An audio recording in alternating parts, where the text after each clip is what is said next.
আসসালামু আলাইকুম everyone, welcome back to my channel. আজকে আমি প্রথম শ্রেণীর প্রাথমিক গণিত বইয়ের 52 পৃষ্ঠা 3 নম্বর অঙ্ক করাবো। আশা করি সকলে সহজেই বুঝতে পারবে। দেখো, অঙ্কটি আগে পড়ে নিবা।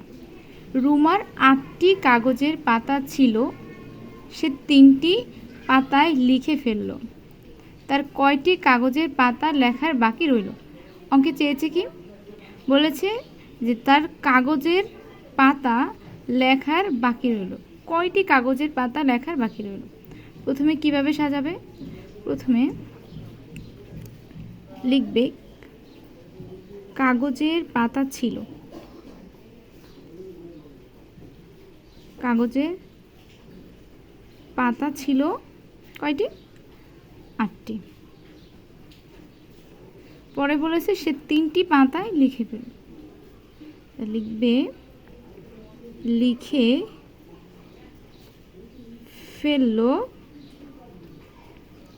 ফেললো কয়টি? 3টি। যেহেতু এখানে টি আছে, যদি নিচে টি লিখতে হয় তাহলে ডট ডট দিবে। এখানে যোগ হবে না বিয়োগ হবে? অঙ্ক পড়েই বোঝা যাচ্ছে যে রুমার 8টি কাগজের পাতা ছিল, সে 3টি পাতায় লিখে ফেললো। তাহলে এটা কি হবে? বিয়োগ হবে। বিয়োগ করো, 4, 5, 6, 7, 8, তাহলে কত হবে? 5টি। সুতরাং শেষে কি বলেছে? তার কয়টি কাগজের পাতা লেখার বাকি রইল? সুতরাং বাকি রইল কয়টি? 5টি। উত্তর 5টি। দেখো 4 নম্বর অঙ্ক এবার দেখো, বলেছে কি যে একটি শ্রেণীকক্ষে 9 জন ছাত্রছাত্রী বসে আছে, তাদের মধ্যে 5 জন ছাত্রী। শ্রেণীকক্ষে কয়জন ছাত্র আছে? তাহলে এটাকে কিভাবে সাজাবে? প্রথমে সাজাবে ছাত্রছাত্রী বসে আছে, ছাত্র ছাত্রী বসে আছে। বসে আছে কয়জন? 9 জন। 9টা একটু দূরে সরাই লিখবে, আগেই বলেছি। তাদের মধ্যে 5 জন ছাত্রী।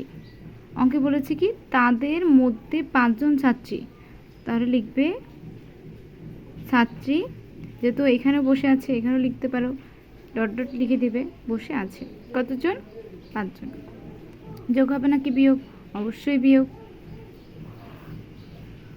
তাহলে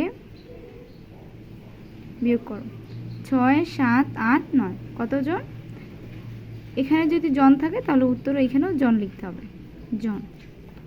সুতরাং প্রশ্ন বলেছে কি শ্রেণীকক্ষে কয়জন ছাত্র আছে? তাহলে লিখবে যে ছাত্র আছে, ছাত্র আছে 4 জন। উত্তর